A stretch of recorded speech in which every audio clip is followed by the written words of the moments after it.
សួស្តីអ្នកទាំងអស់គ្នាថ្ងៃហ្នឹងយើងជួបគ្នាទៀតហើយគឺថ្ងៃហ្នឹងយើងមកបន្តធ្វើការដាក់Riba នៅក្នុង footing វិញម្ដងកាលពីវីដេអូមុនគឺយើងបានរៀនទាក់ទងជាមួយនឹងការដាក់ Riba នៅក្នុងភ្នំជាមួយនឹងPanda របស់យើង Panda plugin របស់យើងអញ្ចឹងកុំឲ្យខាតទេគ្នាយើងអាច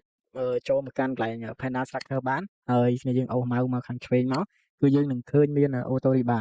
អញ្ចឹងនៅក្នុងហ្នឹងគឺវាមានទាក់ទងជាមួយនឹង Beam Riba វាមាន column វាមាន footing មាន slab មាន wall នៅក្នុងហ្នឹងទាំងអស់អញ្ចឹងមេរៀនរបស់យើងថ្ងៃហ្នឹងគឺយើងធ្វើតាក់ទងជាមួយនឹង footing Riba ដែលយើងអាច select footing Riba មកដល់ពេលដែល select ហើយគ្នាយើង scroll មកហើយនឹងយើង select object ដែលយើងចង់ដាក់អញ្ចឹងហើយបន្តមកទៀតគឺអ្នកទាំងអស់គ្នាអាច select ជាមួយនឹងយើង finish វាហើយពី finish គ្នាយើងនឹងឃើញមានតាក់ទងជាមួយនឹងតារាង user interface របស់យើងមួយវា load មកហើយអញ្ចឹងនៅក្នុងហ្នឹងគឺវាមានតាក់ទងជាមួយនឹងនេះគ្នាយើងអាចឃើញហើយគឺ top Riba ហើយនៅកណ្ដាលនេះគឺ bottom Riba បន្ទាប់មកទៀតគឺយើងមាន2តាក់ទងជាមួយនឹង section view ហើយនឹង 3D preview ឲ្យយើងមើលដែរអញ្ចឹងគ្នាយើងមកដល់កន្លែងនេះគឺយើងអាចធ្វើការដាក់ cover របស់វាបាននេះ cover របស់វាហើយបន្ទាប់មកទៀតគឺយើងដាក់ជាមួយនឹង partition នេះខ្ញុំដាក់ថា F1 មកតែយើងចង់ដាក់មិនក៏បានដែរព្រោះនៅពេលដែលយើងធ្វើជាមួយនឹង schedule ពិបាកគឺវាសំខាន់នៅក្នុងកន្លែងដែល partition ហ្នឹងហើយខាងក្រោមនេះគឺដែកដែលគ្នាយើងគណនាឃើញដែក top Riba នេះបើយើងគណនាឃើញប៉ុន្មានគឺយើងដាក់ប៉ុណ្ណឹងទៅកន្លែងនេះក៏ដូចគ្នាដែរនេះគឺជាប្រភេទដែកដែលវាត្រូវរត់នៅពេលដែលវារត់នៅលើ Revit ហ្នឹងហើយនេះគឺជា spacing កន្លែងនេះគ្នាយើងអាចបញ្ចូល spacing មកហើយទីតាំងនេះខុកនេះគឺយើងអាចបញ្ចូលវាបានដែរគ្នាយើងអាចដាក់មកបន្តមកទៀតគឺតាក់ទងជាមួយនឹងbottom Riba គ្នាយើងគណនាឃើញវាប្រហែលយើងអាចដូរនៅកន្លែងហ្នឹងបានតាក់ទងជាមួយdiameter ហ្នឹងយើងអាចដូរកន្លែងហ្នឹងបានហើយនេះក៏ដូចគ្នាដែរអញ្ចឹងបន្ទាប់ពីយើងបានអានេះឲ្យអស់គ្នាយើងអាចមក check មើលកន្លែងនេះ section អញ្ចឹងគឺវានឹង load ឲ្យយើងបើសិនជាយើងដោះកន្លែងណាមួយទៅថាអ្នកនរគ្នាដោះកន្លែង cover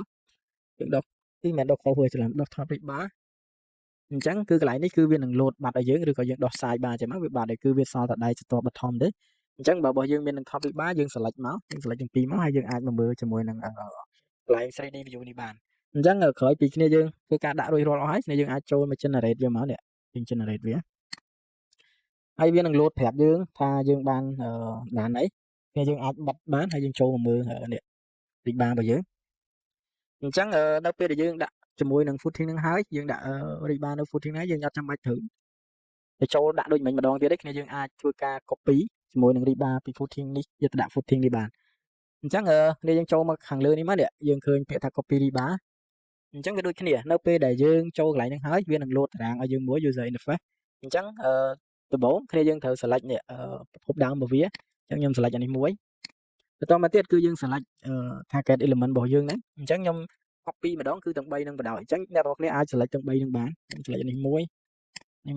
ទៀតបន្ទាប់ពីយើង select ហើយគ្នាយើងអាចនេះយើងមើលមកខាងស្ដាំយើងគឺយើងចុច finish វាបន្ទាប់ពី finish ហើយវាទាមទារឲ្យយើងចុច propagate Riba នេះគ្នាយើងចុចអាហ្នឹងមកលោកចាំមួយផ្លែតនេះគឺ Riba របស់យើងវា success នេះ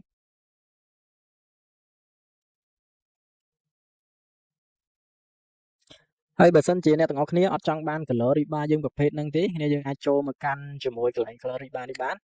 យើងចូលកន្លែងហ្នឹងគឺវានឹង load ឲ្យហើយអ្នកទាំងអស់គ្នាអាចធ្វើការដូរ color Riba កន្លែងហ្នឹងបានអញ្ចឹងឧទាហរណ៍ថាវាពណ៌អញ្ចឹងប្រភេទ V16 V14 វាប្រភេទពណ៌នេះអញ្ចឹងគ្នាយើងអាច apply មកនេះវានឹងដូរពណ៌យើង direct ហើយហើយបើយើងអត់ចង់បានទេគឺយើងអាច reset មកវិញគឺវារត់មកពណ៌ដើមរបស់យើងវិញអញ្ចឹងខ្ញុំ apply យកពណ៌នេះណានេះអញ្ចឹងវីដេអូរបស់យើងថ្ងៃហ្នឹងធ្វើការដាក់ជាមួយនឹងfooting Riba គឺបានឆ្លះចំណឹងសិនជួបគ្នាថ្ងៃក្រោយទៀតបាយបាយ